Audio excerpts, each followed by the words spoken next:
नाम बताएंगे अपना? सतपाल सिंह जी। यहाँ पे आने का क्या कारण, वजह क्या था? ज्ञानी जी और गुरुद्वारे के दर्शन करने आए थे। इसका कुछ खासियत बता सकते हैं, क्या है खासियत है यहाँ पे? यही कि गुरु नानक जी यहाँ 6 महीना अपने रह के गए हैं। गुरु नानक जी? हाँ। कब आए आप लोग, कहाँ से आए हैं?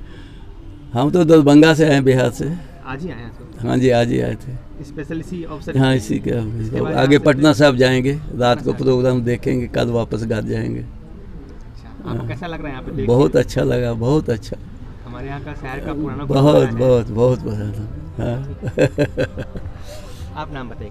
मेरा नाम ज्ञानी जोरावर सिंह, गुरुद्वारा लालगंज में रहते हैं, तखत साहब के स्टाफ हैं। क्या करते हैं और अपना डिटेल में बताइए गुरुद्वारा के बारे में। ये गुरुद्वारा 1575 में गुरु नानक देव जी महाराज यहाँ आए थे। यहाँ तिब्बत नदी से होते हुए पटना साहब गए थे। यहाँ 3 महीने तक रहे गुरु नानक देव जी महाराज। यहाँ रहने के बाद हरिदास बाबा रहते थे, यहाँ पर समाधि इनका बना हुआ है। ये बाबा बहुत लड़ाई किए, जंग भी किए हैं। उन्हीं के नाम से यहाँ गुरु गोविंद सिंह के बेटा के नाम से 4 साहब जी के नाम से यहाँ प्रसिद्ध है। जुझारपुर, जोरावरपुर, अजीतपुर और खलसा घाट।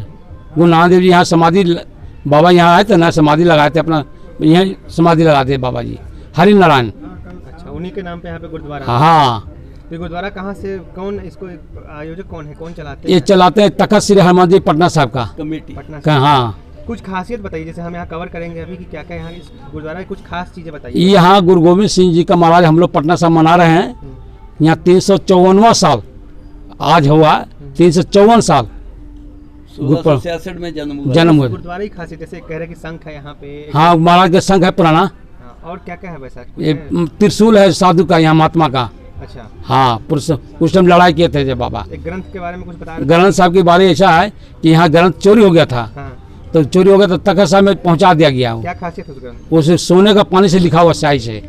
सोने के पानी से? हाँ, लिखा हुआ अभी भी। 4 किलो वजन उनका है। 42 किलो। हाँ हाँ, 42 कितने दिन किलो से यहाँ पे है। आप कितने दिन से हैं? 3 साल से यहाँ है। अब 3 साल से? हाँ। तो व्यवस्था वगैरह यहाँ पे ठीक है आपको? हाँ, बहुत बढ़िया है यहाँ तो, सब यहाँ के लोग देखते हैं, हमारे सेवा करते हैं, सहयोग मिलता है? हाँ, बुरा से। तो यहाँ प्रदीप जी हैं, राज सिंह है, राज जी हैं, भारत जी हैं, सब हमको देखते सेवा करते हैं।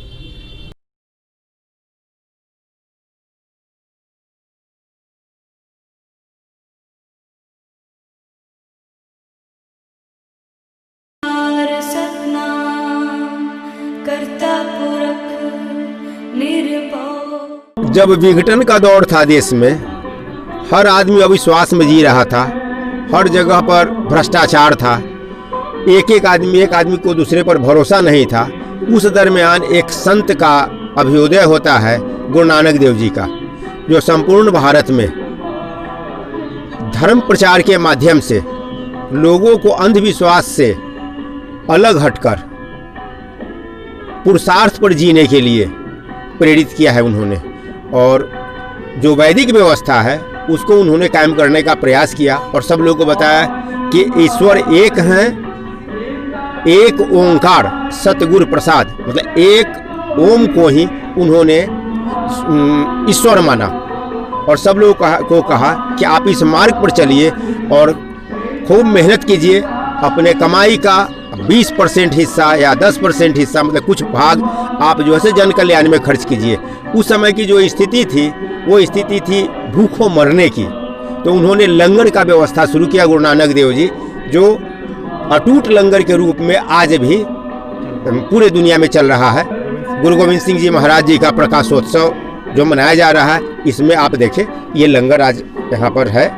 तो समाधि स्थल है, किनका है? समाधि स्थल जो है सो 6 संतों का है इसमें, जिसमें से महत्वपूर्ण है बाबा नारायण दास का आता है।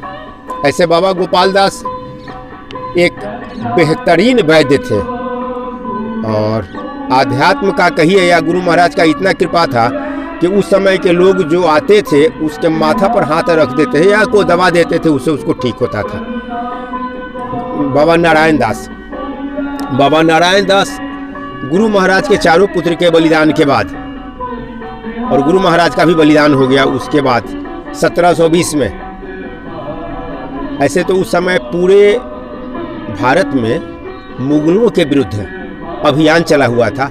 उस अभियान में एक महत्वपूर्ण भूमिका बाबा नारायण दास का होता है, जिनकी समाधि यहाँ है। बाबा नारायण दास ने नागा साधुओं का, सन्यासियों का और यहाँ के और जो है जिला जवार के लोग का सेना लेकर के मुगलों के सामरिक स्थल पर हमला किया और मुगलों का दारा, सिखों का दारा जो था चुंगी असूलने का गंगा नारायणी नदी के बीचों बीच, उसको फतह करके उन लोगों को वहाँ से भगा करके कर मुक्त करके गुरु महाराज के सबसे छोटे साहबजादा फतेह सिंह के नाम पर रखा, जो फतेहपुर राघोपुर प्रखंड मुख्यालय का क्षेत्र कहा जाता है। फतेहपुर चौड़ भी कहा जाता है। राघोपुर में ही गुरुद्वारा जो है कंगन घाट बना है। अभी वैशाली जिला, पटना जिला और सारण जिला तीनों का वो केंद्र होता है। ठीक नदी के राघोपुर के उत्तर साइड में जो अपने तरफ इस पार वैशाली जिला में घाट लगती है, उसको फतेह करके मुगलों से, क्योंकि सब जगह उनका चौकी होता था टैक्स वसूली के लिए और जल मार्ग ही मुख्य रूप से यातायात का साधन था, तो वहाँ पर भी उनका टैक्स वसूला जाता था। उसको जीत करके उन्होंने बना दिया खालसा घाट, जो आज भी है। आगे फिर जा करके बनाया उन्होंने दूसरा घाट को, जो उनका चौकी था उसको फतेह किया, उसका बनाया जोरावरपुर घाट, जुरामनपुर के नाम से जाना जाता है। और लालगंज से उत्तर 18 किलोमीटर पर एक घाट है जुझारपुर, वहाँ भी उनका साम्राज्य था, उसको छिन्न भिन्न करके उसको जोरावरपुर बनाया। कभी किसी का आगमन हुआ है, जैसे किसी का समाधि स्थल है, लेकिन इसके अलावा कोई गुरु यहाँ पे आए हों या फिर? दसम गुरु में गुरु नानक देव जी प्रथम गुरु का ही यहाँ पर प्राकट्य हुआ है। यहाँ वो आए हैं तिब्बत यात्रा के दौरान और इस क्षेत्र में एक चतुर्मास धर्म प्रचार किए हैं। शंख और त्रिशूल के बारे में भी यहाँ काफी त्रिशूल तो बाबा नारायण दास युद्ध के बाद उसको समाधिस्थ कर दिए हैं कि अब इसकी ज़रूरत नहीं है, अमन चैन कायम हो गया है। और विजय के प्रतीक के रूप में उन्होंने अशोक का पेड़ लगा दिया है, जो आज भी है 300 साल से। 1720 में फतह हुआ है, आप इसको याद रखिए। आज आप 2021 में, यानी कि उसी दरमियान आप इसको जान रहे हैं। संवत 1575 में गुरुद्वारा का स्थापना हुआ था और संवत 2075 में नवनिर्माण हुआ है यहाँ। मतलब ये किंवदंती नहीं, ये ईश्वरीय व्यवस्था कहिए। शंख के बारे में कुछ बताइए। शंख जो है सो गुरु महाराज के बड़े पुत्र श्रीचंद जी महाराज जब आए हैं, गुरु नानक देव जी के बड़े पुत्र, तो श्रीचंद जी महाराज के साथ उनके अनुयायी लोग थे। श्रीचंद जी महाराज अपने कुछ अनुयायियों को यहाँ धर्म प्रचार के लिए छोड़ गए। 400 गुरुद्वारा उनके काल में स्थापित हुआ है। 18 गुरुद्वारा तो लालगंज में गजेटियर में जिक्र है। गुरु नानक देव जी के प्रथम पुत्र श्रीचंद जी महाराज के साथ मतलब शिष्य बाबा मणिदास यहाँ पर से जाने लगे, तो ये शंख यहाँ पर याद के लिए छोड़ गए। ये महाभारत कालीन शंख कहा जाता है, जीवित शंख कहा जाता है, अद्भुत शंख कहा जाता है, जिसका ध्वनि आप कहीं से अपने कान में वाइब्रेशन आप महसूस कर सकते हैं। उससे जो है सो अद्भुत शंख से गुरु मंत्र दिया करते थे वो सन्यासियों को, जो सन्यासी जिसको बनाया जाता था उनको। वो कालांतर में ये अति था परंपरा।